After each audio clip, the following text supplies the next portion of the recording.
Oh itu tahun 2022. Jadi aku tuh kan dari dulu ngerokok 17 tahun. Oh sekarang udah berhenti?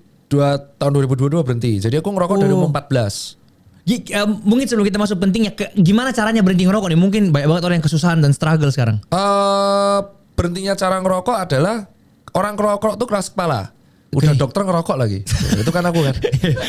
Dan banyak loh, banyak. Banyak ya. Dan nakes, jadi gak hanya dokter, perawat itu ada. Dokter, nakes, cowok, rokok, tetap aja. Iya. Keras kepala. Jadi mau dibilangin siapapun, dia akan tetap keras kepala. Itu aku. Nah aku berhenti itu karena kesadaran, ternyata aku tuh goes, itu masih ngerokok. Pada waktu goes Jogja-Jakarta, itu berhenti untuk merokok. Oh wow. Jadi capek rokok gitu.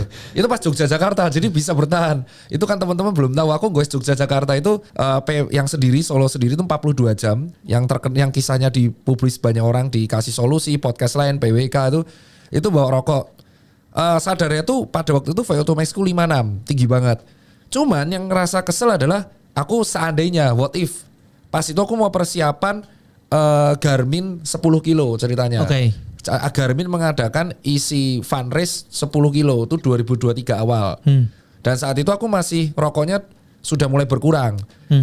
Aku nekat gak ngerokok 2 minggu menuju itu. Ternyata 10 kilo aku sejam. Dan itu pertama kali aku ikut race 10 kilo. Bisa ternyata.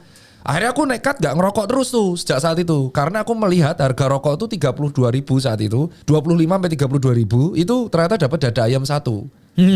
Nah saat itu aku berpikir coba aku mengurangi. Ternyata waktuku semakin kencang dan heart rateku semakin turun. Cuman ada ciri khasnya. Jadi karena aku riwayat merokok dan gak olahraga, tiba-tiba olahraga, resting heart rateku tinggi. Oke. Kalau udah lari terus biasanya 50-an, aku masih di 58 sampai 62 resting heart rate-nya. Oke. Itulah guna smartwatch. Jadi kita tahu oh ternyata efek rokok segitunya. Makanya kesalahanku adalah buat para perokok yang belum bisa berhenti, setidaknya itu olahraga dulu. Supaya tahu ya. Supaya tahu kondisi fisiknya. Makanya kita lihat kan banyak kakek-kakek di kampung itu dia ngerokok tapi bisa naik gunung. Ya karena habitnya naik gunung terus. Gitu. Jadi yang penting adalah olahraganya itu akan mengurangi dampak buruk rokok. Aku ada jurnal yang udah aku share di Twitter.